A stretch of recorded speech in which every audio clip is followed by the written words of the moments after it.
عزیز طلبہ و طالبات، جیسے کہ آپ جانتے ہیں کہ ہم ریویژن کر رہے ہیں. کل سے نثر کا ریویژن ختم ہو گیا. اب ہم غزلیات ہم نے اٹھا لیے ہیں. چونکہ کل ہم نے غزل کے بارے میں بات کی ہے. غزل کسے کہتے ہیں، غزل کی صنفی شناخت کے، اور تھوڑا سا تاریخی پس منظر پر بھی ہم نے بات کری ہے کل. آج ہم ولی محمد ولی دکنی، ان کے حالات زندگی اور ادبی کارنامے پر بات کرنے کی کوشش کریں گے.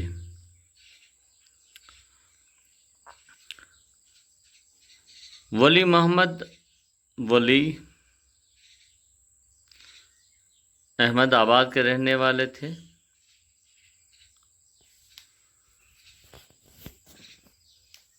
لیکن ان کی شہرت جو ہے وہ ولی دکنی کے نام سے ہے.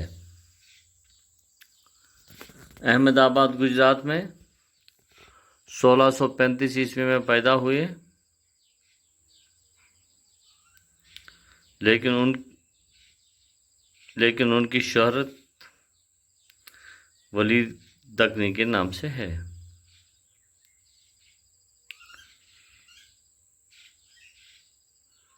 اس کی وجہ یہ ہو سکتی ہے کہ اس زمانے میں گجرات کا شمار دکن میں ہوتا تھا. اسی وجہ سے دکنی مشہور ہوئے. ولی محمد ولی دکنی کا خاندان معزز صوفی تھا. اس زمانے کی مناسبت سے انہوں نے اعلیٰ تعلیم حاصل کی. اس کے بعد زمانے کے مشہور صوفی شاہ سید اللہ گلشن کے مرید ہو گئے. ولی نے کسی جگہ کا سفر کیا. اس سفر میں ایک یا دو بار دلی بھی آئے. ان کی شاعری بہت اعلیٰ درجے کی تھی اور ان کے جگہ جگہ جانے سے ہر جگہ ان کی شاعری کا پیغام پہنچا، یعنی کہ ان کی شاعری پہنچی. قدر نگاہ سے دیکھی گئی. خاص طور سے دلی میں ان کی شاعری کی بہت قدر قیمت کی گئی. اردو شاعری کے دور کا آغاز شمالی ہند میں اسی وقت سے ہوا جب ان کا قلم دلی پہنچا.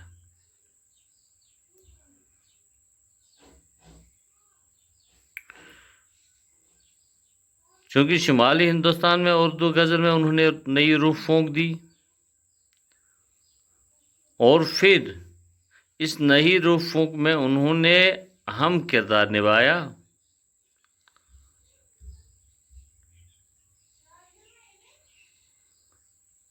اردو شاعری کا دور کا آغاز شمالی ہند میں اسی وقت ہوا جب ولی دلی پہنچے، اور اس کے بعد ان کا انتقال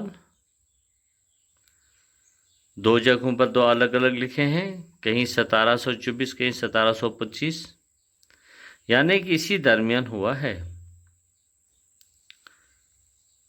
ولی نے مختلف اصناف سخن میں طرز آزمائی کی، لیکن ان کی شہرت اور مقبولیت کا راز ان کی غزل گوئی میں مضمر ہے، یعنی کہ پوشیدہ ہے.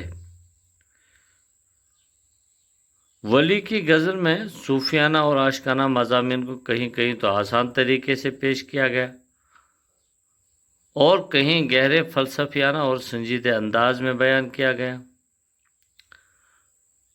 عزیز طلباء و طالبات، ولی کی زبان قدیم اردو یعنی دکنی اور متوسط زبان یعنی میر اور سودا کی زبان کے درمیان کے ایک مضبوط اور خوبصورت پل کا درجہ رکھتی ہے.